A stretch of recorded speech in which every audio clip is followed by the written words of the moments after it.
और आपको ताज़ा तरीन खबर दें, सुप्रीम कोर्ट के आईनी बेंच ने फौजी अदालतों को 85 मुल्जिमान के फैसले मशरूत तौर पर सुनाने की इजाज़त दे दी है।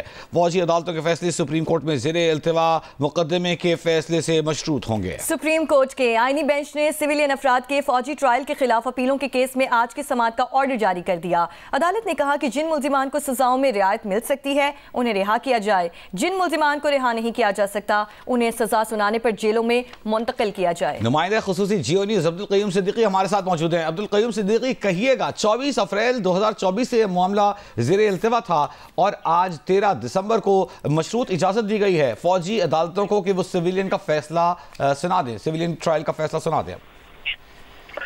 जी हाँ, जैसे समीनुद्दीन खान की सरबराही में 7 रुकनी आईनी बेंच जो है वो इस मुकदमे की समाअत कर रहा है और आज ख्वाजा हारिस एडवोकेट जो वजारत दिफा के वकील हैं, उन्होंने अदालत में जो कलअदम करार दिए गए थी, जो शिकें जिनके तहत सिविलियंस का फौजी ट्रायल हो सकता है, उसके हक के अंदर दलाइल दिए और उन्होंने अदालत को यही कहा कि इसमें तमाम प्रोसेस जो है वो मुकम्मल किया जाता है, वकील का हक दिया जाता है और उन्हें जो है वो न सिर्फ फर्द जुर्म दी जाती है बल्कि उसके बाद अपील का हक भी हासिल है और उसका बयान भी होता है। तो इस पर जब ये बात हो रही थी और वो अपने दलाइल कंक्लूड कर रहे थे तो अदालत ने पूछा कि आप कब तक अपने दलाइल मुकम्मल कर लेंगे, तो उनका कहना था कि वो अभी मजीद दलाइल देना चाहते हैं। तो इस दौरान में additional attorney general Aamir Rahman ने अदालत से कहा कि जो 105 मुल्ज़मान थे जिनके फौजी अदालतों के अंदर ट्रायल हुए थे, उनमें से 20 जो हैं वो रिहा किए जा चुके हैं, जबकि 85 मुल्ज़मान उनके फौजी अदालतों के अंदर जो ट्रायल है उसकी समाअत मुकम्मल हो चुकी है और अदालत ने 24 अप्रैल को अपना हुक्म दिया था कि जिसमें फौजी अदालतों को हतमी फैसले सुनाने से रोक दिया गया था। तो इस पर जो है वो अदालत ने जो फ्रीकैन के वकला हैं उनसे पूछा और जैसे समीनुद्दीन खान ने ये तजवीज़ दी, उनका ये कहना था कि जैसे 20 लोग रिहा हो चुके हैं तो क्यों ना वो लोग जो कि जिनके ट्रायल मुकम्मल हो चुके हैं, अगर कोई ये चाहता है कि उसका फैसला ना सुनाया जाए तो वो हमें बता दे, हम उस पर स्टे बरकरार रखेंगे। तो इस पर जो मुख्तलिफ वकला थे फ्रीकैन के वकला, उन्होंने इस पर इत्तफाक किया और जो हसन न्याजी के वालिद हैं हफीजुल्लाह न्याजी, उन्होंने अदालत से कहा, तो जस्टिस मोहम्मद अली मजहर ने कहा कि आपने जो गुज़िश्ता समाअत पर इस्तदा की थी कि अदालतें फैसला सुनाएं ताकि प्रोसेस जो है वो आगे बढ़ सके, तो हम उसी पर बात कर रहे हैं। तो उस पर फिर जो है वो एडिशनल अटॉर्नी जनरल का कहना था कि जिन लोगों को सजा हो गई है उनको अगर रियायत मिल सकती है तो वो रिहा हो जाएंगे और जिनकी सजा बरकरार होगी वो उनको कानून के मुताबिक सिविलियन जेल के अंदर भिजवा दिया जाएगा। तो इस पर फैसल सिद्दीकी एडवोकेट ने कहा कि अदालत इसमें ये हुक्म में ये लिख दे, तो उस पर अदालत ने उनकी बात मानते हुए ये बात भी लिख दी कि अपील का हक जो है वो इस हतमी फैसले के बाद शुरू होगा। तो इस पर अब सुप्रीम कोर्ट ऑफ पाकिस्तान ने अपना ये फैसला दिया है कि फौजी अदालतों 85 मुल्ज़मान के फैसले सुना सकती हैं, जो लोग रिहा होंगे वो रिहा हो जाएंगे और जिन की कैद होगी या सजा बाकी होगी वो जेल मुंतकिल हो जाएंगे और उनका जो स्टेटस है वो अंडर ट्रायल प्रिजनर का ही रहेगा जब तक कि हतमी फैसला नहीं हो जाता।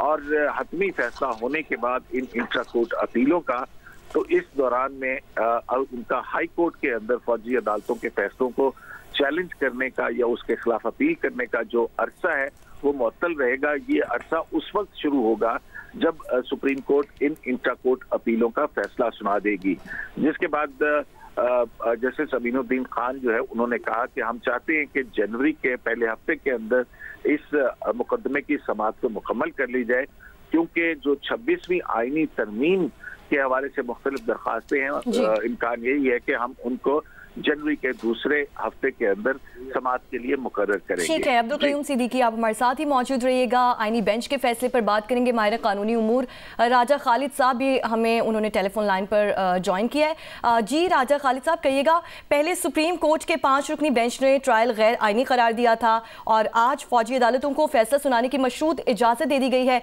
किस तरह देखते हैं आप आईनी बेंच के इस फैसले को? जी देखिए, पहले वाला जो फैसला था मैं उस पे तवातर के साथ अपनी राय का इजहार कर चुका हूं कि वो फैसला बिल्कुल कानून और आइन के बरक्स था। जो आर्मी एक्ट है वो वाज़ेह तौर पे कहता है कि सिविलियंस वो जो कि आर्मी की आर्सनल्स पे, आर्मी की तनसीबात पे, आर्मी के इंस्टॉलेशन और आर्मी के दीगर अदारों पे हमलावर हो, they are liable to be prosecuted under the army act. तो वो 1967 से ऑनवर्ड सुप्रीम कोर्ट ने भी मुतअद्दिद बार ये करार दिया है कि ऐसे लोगों का ट्रायल मिलिट्री कोर्ट्स कर सकती हैं। स्वाय इसके अगर कहीं पे मैलाफाइडी साबित हो जाए, कोरम नॉन जुडिस साबित हो जाए, या फिर विदाउट जुरिस्डिक्शन, इन ग्राउंड्स पे आप हाई कोर्ट में जा सकते हैं under writ jurisdiction under article 199 of the constitution of Pakistan. वो बात तो एक तरफ रही। लिहाजा मैं तो रखता हूँ कि ये जो अपील है, इंट्रा कोर्ट अपील पेंडिंग है सुप्रीम कोर्ट ऑफ पाकिस्तान के कॉन्स्टिट्यूशनल बेंच के सामने, वो मंजूर हो जाएंगी। अब दूसरी तरफ जो आज का फैसला, इसकी अगर बात की जाए तो मैं समझता हूँ कि बिल्कुल बरवक्त फैसला है, खिलाफे कानून, आइन और इंसाफ के असूलों की स्पिरिट के मुताबिक फैसला है। इसलिए कि वो लोग जिनके ट्रायल कंक्लूड हो चुके हैं, शायद उनमें से बाज लोग जिन्हें माइनर पेनल्टीज इम्पोज या अवॉर्ड की जा चुकी होंगी, तो वो अपनी सेंटेंस भी सर्व कर चुके हों, तो उन्हें फिर अपनी सजा से ज्यादा अरसे तक पाबंद सलासल रखना ये कानून की खिलाफ वर्जी होगी, ये आइन की खिलाफ वर्जी होगी, उनके फंडामेंटल राइट्स की वायलेशन होगी। तो लिहाजा ये फैसला इस हद तक बिल्कुल दुरुस्त है। राजा साहब, आपने अपनी कीमती राय से आगाह किया, लेकिन यकीनन ये मामला भी पाकिस्तान की सबसे बड़ी आईनी कोर्ट के सामने ज़ेर समाअत है, तो उसके फैसले का भी हम इंतजार करेंगे। आपने एक मिसाल हमें दी कि जिनकी सजाएं मुकम्मल हो चुकी हैं, मियाद पूरी हो चुकी हैं, वो क्यों इस इंट्रा कोर्ट अपील की वजह से फंसे रहें और मिलिट्री तहवील में रहें। साथ ही जो सिविलियन जिनकी सजा भी बरकरार भी है, उनके हवाले से भी आज फैसला दिया गया है। दो अहम निकात है, एक तो ये कि उन्हें अगर सजा सुना दी जाए और उन्हें सजा सुनाकर सिविलियन जेलों में फौजी तहवील से मुंतकिल कर दिया जाए। दूसरा इसका पहलू यह है कि हाई कोर्ट में अपील उस वक्त तक मुअत्तल रहेगी, अपील का हक, जब तक आईनी बेंच ये फैसला नहीं सुना देता। इन दोनों नुकात पर भी तवज्जो दिलाइएगा। जी बिल्कुल, आप दुरुस्त फरमाते हैं कि हाई कोर्ट में अपील नहीं होगी। मिलिट्री कोर्ट के फैसले के खिलाफ जो अपीलेट कोर्ट है वो मिलिट्री कोर्ट ऑफ अपील होती है। उसके फैसले के खिलाफ आप जा सकते हैं हाई कोर्ट में रिट जुरिस्डिक्शन में, और रिट में आपको सुप्रीम कोर्ट ऑफ पाकिस्तान ने और हाई कोर्ट ने 3 ग्राउंड्स दिए हैं, जो पहले मैं मेंशन कर चुका हूं कि वो कोरम नॉन जुडिस है, विदाउट जुरिस्डिक्शन है, या अगर कोई मेला फिडे वो साबित होता है on the part of the prosecution, तो कोई टेक्निकल एरर है, प्रोसीजरल एरर है, मिस्टेक है, तो उसकी बुनियाद पे आप चैलेंज कर सकते हैं। लेकिन वहां आप एविडेंस को नहीं डिस्कस कर सकते। अपीलेट कोर्ट में आप एविडेंस की मिस रीडिंग, नॉन रीडिंग को डिस्कस कर सकते हैं।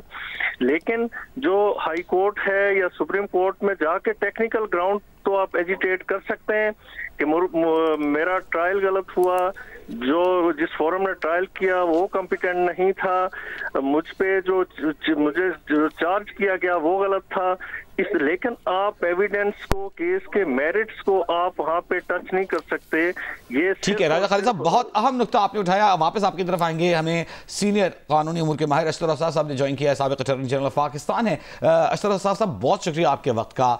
ऐसे वक्त में जब बहस चल रही है कि मिलिट्री ट्रायल होना चाहिए नहीं होना चाहिए, पाकिस्तान की सबसे बड़ी आईनी court supreme court of Pakistan का आईनी बेंच इसकी समाअत कर रहा है, और इब्तदाई फैसला, मशरूत फैसला ये आया है कि जिन लोगों का मामला अभी ज़ेर गौर है 24 अप्रैल 2024 से वो लटके हुए हैं, इस फैसले के लिए उनका फैसला तो सुनाया जाए, ताकि जिन्हें रिहा होना है वो रिहा हो जाएं, और जिन्हें जेल जाना है वो मिलिट्री तहवील से निकलकर जेल चले जाएं। अशतर साहब, और राब्ता गालिबन हमारा अशतर अफसार साहब से नहीं हो रहा, हम कोशिश करेंगे कि दोबारा उनसे राब्ता बहाल हो। आज बड़ा फैसला आया है सुप्रीम कोर्ट के आईनी बेंच की जानिब से, रोज़ाना की बुनियाद पर समाअत हो रही है। आज सुप्रीम कोर्ट के आईनी बेंच ने दीगर तमाम मुकदमात की समाअत को मुलतवी करते हुए आज सिर्फ सिविलियन के मिलिट्री ट्रायल के हवाले से जो दरख्वास्तें थी, इंट्रा कोर्ट अपील थी, उसे सुना और उस पर मशरूत फैसला सुनाया। हमारे साथ मौजूद हैं अशतर अफसार साहब, साबिक अटॉर्नी जनरल ऑफ पाकिस्तान। अशतर साहब हमारे साथ लाइन पर मौजूद हैं, हम सुन सकते हैं हमें? जी अच्छा साहब, बड़ा फैसला आया है क्योंकि 24 अप्रैल से जो लोग लटके हुए थे, सुप्रीम कोर्ट ने के आईनी बेंच ने उनका फैसला दे दिया है कि जो रिहा हो सकते हैं उन्हें रिहा कर दिया जाए। जिन्हें सजा हुई है, उनकी मियाद पूरी नहीं हुई, वो सजा पूरी करेंगे लेकिन मिलिट्री तहवील से निकलकर सिविलियन जेलों में चले जाएंगे। मैं समझता हूँ कि एक पॉजिटिव डेवलपमेंट है, क्योंकि आपका जो आइन है वो इस चीज का मतकाजी है कि फेयर ट्रायल हो। फेयर ट्रायल का जो एक बुनियादी जुज है वो ये है कि ट्रायल जो है वो उसका हातमी नतीजा जो है उसको फौरी तौर पे सुनाया जाए, ना कि उसको इल्तवा में रखा जाए। अब जिन लोगों ने रिहा होना है उस फैसले के तहत वो अब रिहाई पा सकेंगे, और जिन लोगों को सजा होनी है वो सजा के मुर्तकिब होंगे और उनके पास हक हासिल होगा अपील दायर करने का। तो यही तो एक बुनियादी मकसद होता है ट्रायल का, कि वो मामलात को आगे लेके चले। ट्रायल को कभी भी इनडेफिनेटली मुलतवी नहीं करना चाहिए। अच्छा अशरफ साहब, जस्टिस जवाद ख्वाजा, साबिक चीफ जस्टिस पाकिस्तान, भी इस केस में मुद्दई थे। उनकी जानिब से बैरिस्टर एतजाज अहसन पेश हुए और जब ये केस समाअत के लिए शुरू हुआ आज से 3 रोज कबल, तो उन्होंने आईनी बेंच के रूबरू ये मौक़िफ़ इख्तियार किया गया कि जब तक 26वीं आईनी तरमीम के खिलाफ अपीलों का फैसला नहीं हो जाता तब तक इस केस को इल्तिवा में रखा जाए, तब तक इस केस को न सुना जाए, जिस पर उन्हें 20,000 रुपये जुर्माना करके उनकी दरख्वास्त खारिज कर दी गई कि कैसे ये हो सकता है कि लोग जेलों में हों, मिलिट्री तहवील में हों और उनके फैसले को तब तक लटका दिया जाए जब तक 26वीं आईनी तरमीम के खिलाफ दरखास्तों का फैसला नहीं हो जाता। बसद एहतराम ये इल्तवा में डालने की बात थी कि मामलात को जो है वो तहफ़्फ़ुज़ में रखा जाए। देखिए, जो क्रिमिनल ट्रायल्स होते हैं उनमें 2 सूरतें होती हैं। एक तो ये कि लोग जो हैं वो जमानत पे रिहा हो गए हों, दूसरा कि वो जेल में रहे हों अपना ट्रायल के लिए। इन सब मामलात में जो जिनका हो चुका है वो अभी तक जेल में। अच्छा साहब, आपकी आवाज हम तक सही तौर पर नहीं पहुंच पा रही। जी कंटिन्यू कीजिएगा प्लीज। ये दुरुस्त इन लोगों का जो अल्टीमेट जो फैसला होना है वो हो जाए, वो उनकी बुनियादी हुकूक की खिलाफ वर्जी है। ठीक है, हमारे साथ अशरफ साहब हमारे साथ ही मौजूद रहेगा। इस दौरान हम कोशिश करेंगे कि आपकी लाइन में जो डिस्टॉर्शन है, जो राब्ते में खलल है तकनीकी, उसे दूर किया जाए। राजा खालिद एडवोकेट की जानिब बढ़ते हैं। राजा खालिद एडवोकेट साहब, ये बताइएगा कि ये तो आज का फैसला हुआ, ये तो 104 उन अफराद का फैसला है जिन्हें इस वक्त मिलिट्री ट्रायल का सामना था, जिनके फैसले हो चुके हैं लेकिन फैसले सुनाए नहीं गए। आने वाले वक्तों में मिलिट्री ट्रायल के हवाले से आप क्या समझते हैं कि ये केस और आज का फैसला असरअंदाज होगा क्या? इस दौरान, जिस दौरान ये पीरियड है, मजीद किसी को मिलिट्री ट्रायल किसी का किया जा सकता है, किसी सिविलियन का? उससे रोका नहीं गया आज के फैसले। जी देखिए, बात यह है कि सुप्रीम कोर्ट ऑफ पाकिस्तान ने ट्रायल करने से नहीं रोका। ट्रायल की इजाजत है, सिर्फ ये है कि फाइनल फैसला करने से रोक दिया था। लेकिन उसकी भी आज इजाजत दे दी गई कि जिन लोगों के ट्रायल कंक्लूड हो चुके हैं उनके फैसले सुना दिए जाएं। और मेरे ख्याल में नया अगर कोई ट्रायल कमेंट्स होता है तो अब इतना टाइम नहीं रह गया। जनवरी के पहले वीक में, वो कहते हैं फर्स्ट वीक में, कि हम इसे, ये जो इंट्रा कोर्ट अपील है, इसे डिसाइड कर लेंगे। तो ज्यादा टाइम नहीं है, उस वक्त तक तो हतमी फैसला भी इन अपील्स पे आ जाएगा। तो लिहाजा मैं नहीं समझता कि आपको ज्यादा देर लगनी है इस काम में। ये जल्द फैसला होना चाहिए ताकि एक क्योस से, एम्बिगुइटी से, तजब्जुब से कौम निकल सके, और जिन लोगों को जिन्होंने वो ऑफेंसेस कमिट कर रखे हैं तो वो भी, उन्हें भी कोई क्लियर लाइन मिले कि हमने किस तरह से हमारी प्रोसिक्यूशन होगी, वो भी अपने तौर पे तैयारी कर सकें। और एक फेयर ट्रायल, चूंकि जिस तरह अशतर उसाफ साहब ने कहा कि कॉन्स्टिट्यूशन ऑफ पाकिस्तान का आर्टिकल 10 ने वाज़े तौर पे गारंटी देता है मुल्क पाकिस्तान के शहरियों को कि उनका फेयर ट्रायल होना चाहिए, राइट ऑफ फेयर ट्रायल। तो जिस फोरम पे भी होता है, लेकिन राइट ऑफ फेयर ट्रायल, उसके सारे तकाजे पूरे किए जाएं।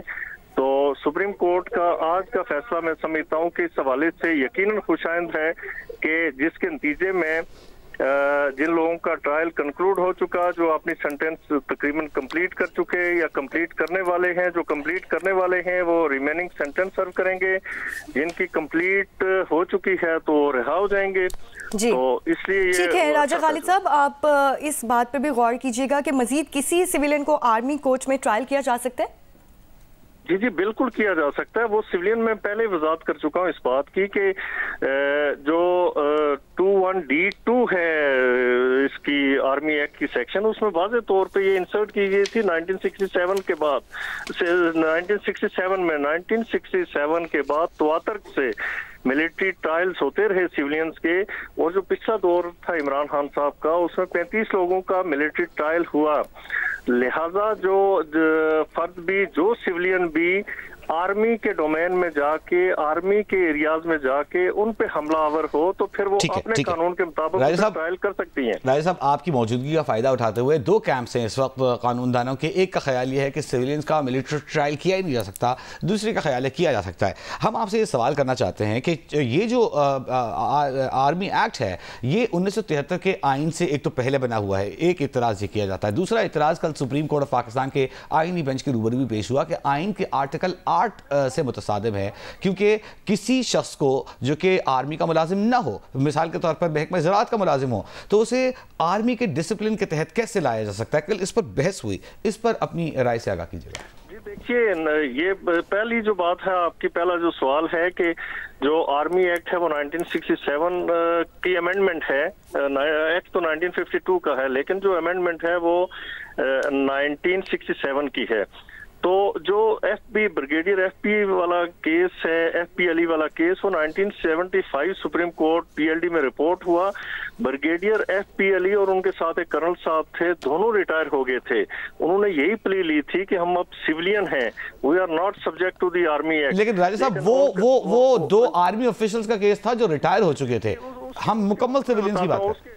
मैं बताता हूं कि उससे लेके आज तक 74 के साथ, यानी मैंने पिछले रिजीम तक बात की कि जो इमरान खान साहब की जो लास्ट गवर्नमेंट थी, उसमें भी सिविलियंस का मिलिट्री ट्रायल हुआ। सुप्रीम कोर्ट में time and again, high court और सुप्रीम कोर्ट में इस इशू को एजिटेट किया जाता रहा, और सुप्रीम कोर्ट ने एक नहीं कई फैसले दे रखे हैं। ठीक है, कई फैसले दे रखे हैं। बहुत शुक्रिया राजा खालिद एडवोकेट और अशरफ साहब मोहतरम माहिरीन कानून, आज के फैसले पर अपनी कीमती आरा से आगाह कर रहे थे। लेकिन याद रहे कि ये सिर्फ आरा है, और ये अहम तरीन मामला सुप्रीम कोर्ट के 7 रुकनी आला तरीन आईनी बेंच के रूबरू ज़ेर समाअत है। उसका फैसला जनवरी में मुतवक्किह है। इस्लामाबाद हाई कोर्ट में डॉक्टर आफिया सिद्दीकी की रिहाई और वतन वापसी की दरख्वास्त पर समाअत हुई है। अदालत ने सेक्रेटरी खारजा को डॉक्टर फौजिया सिद्दीकी का पासपोर्ट वापस दिलाने का हुक्म दे दिया। उवैस यूसुफजई नुमाइंदा जीनियस हमारे साथ मौजूद हैं। उवैस, क्या कार्रवाई रही आज की समाअत में? जी देखिए, इस्लामाबाद हाई कोर्ट को ये बताया गया है आज दौरान समाअत के डॉक्टर आफिया सिद्दीकी से मुलाकात के लिए अमेरिका जाने वाला वफ्द 5 दिन की ताखीर से पहुंचा, और आफिया सिद्दीकी की बहन फौजिया सिद्दीकी वीजा ना मिलने के बायस वफ्द के हमरा नहीं जा सकी। फौजिया सिद्दीकी जो कमरा अदालत में मौजूद थी, उन्होंने ये कहा कि उनका वीजा हुआ है, लेकिन उन्हें पासपोर्ट वापस नहीं दिया गया, जिसकी वजह से वो अमेरिका नहीं जा सकी। अदालत ने सेक्रेटरी खारजा को अब हिदायत की है कि वो फौजिया सिद्दीकी को उनका पासपोर्ट वापस दिलाएं और यकीनी बनाएं कि उनका जो वीजा है वो लगा हुआ हो।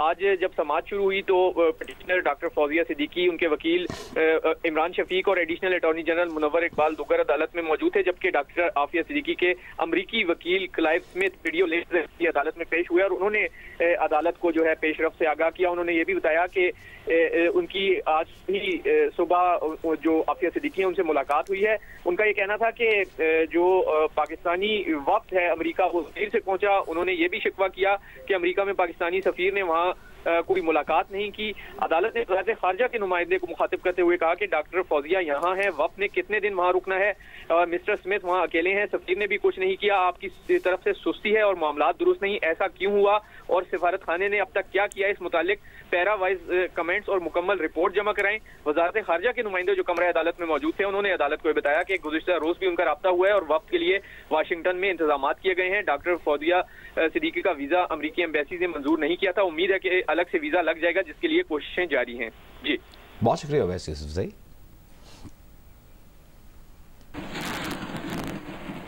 वज़ीर आज़म के मुशीर बराए सियासी उमूर आनस सनाउल्लाह ने कहा है कि तहरीक इंसाफ ने मुज़ाकरात के लिए कमेटी तो बनाई है, लेकिन अब तक बातचीत का पैगाम नहीं दिया।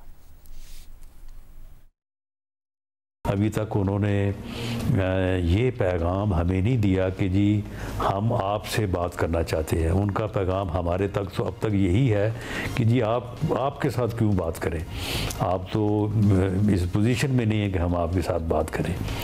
तो अगर उन्होंने गवर्नमेंट को या प्राइम मिनिस्टर को इस बारे में जो है वो ये पैगाम भेजा कि जी हम आपके साथ भी अब मुज़ाकरात करने को तैयार हैं।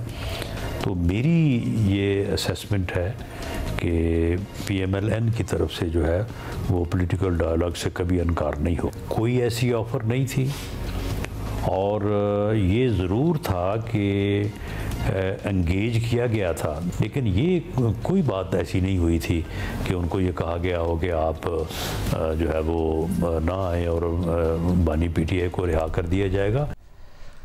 दूसरी जानिब रहनुमा PTI शौकत यूसुफजई ने कहा है कि तहरीक इंसाफ अब मुज़ाकरात के लिए तैयार हुई है तो हुकूमत भाग रही है।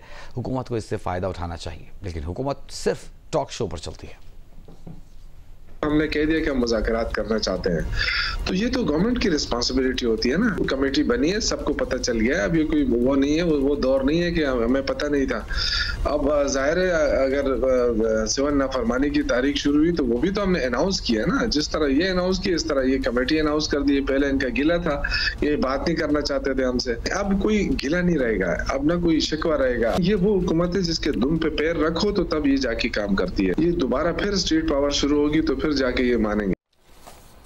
वज़ीर आला पंजाब मरियम नवाज ने चीन की हाईटेक कंपनी को पंजाब में सरमायाकारी की दावत दी है। शंघाई में कंपनी के सदर से मुलाकात में चीनी कंपनी के ताउन से लाहौर को पाकिस्तान का पहला जदीद तरीन स्मार्ट सिटी बनाने का फैसला किया गया है। वज़ीर आला पंजाब ने चीनी कंपनी को नवाज शरीफ IT सिटी में ऑफिस कायम करने पर ताउन की पेशकश भी की है। चीनी कंपनी के सदर वांग शेंगडोंग से मुलाकात में वज़ीर आला पंजाब ने उन्हें पंजाब में असेंबलिंग और मैन्युफैक्चरिंग प्लांट्स लगाने पर ताउन की यकीन दहानी कराई और पंजाब रिटेल ऑफिस और आफ्टर सेल सर्विस सेंटर कायम करने की भी पेशकश की। मुलाकात में लाहौर को मॉडर्न डिजिटल सिटी बनाने के लिए मुख्तलिफ तदावीर और सिफारिशात पर भी गुफ्तगू हुई। ई-कॉमर्स, इकोसिस्टम, प्रोडक्शन, हेल्थ और एजुकेशन डिपार्टमेंट की डिजिटलाइजेशन पर भी मुफीद गुफ्तगू रही।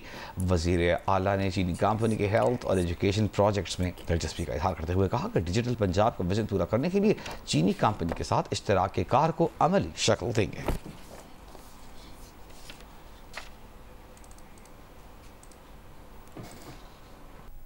और झलमक्सी में Jhal Magsi off road desert challenge rally का आगाज हो गया। Jhal Magsi off road desert challenge rally का इफ्तिताह corps commander lieutenant general Rahat Naseem ने किया।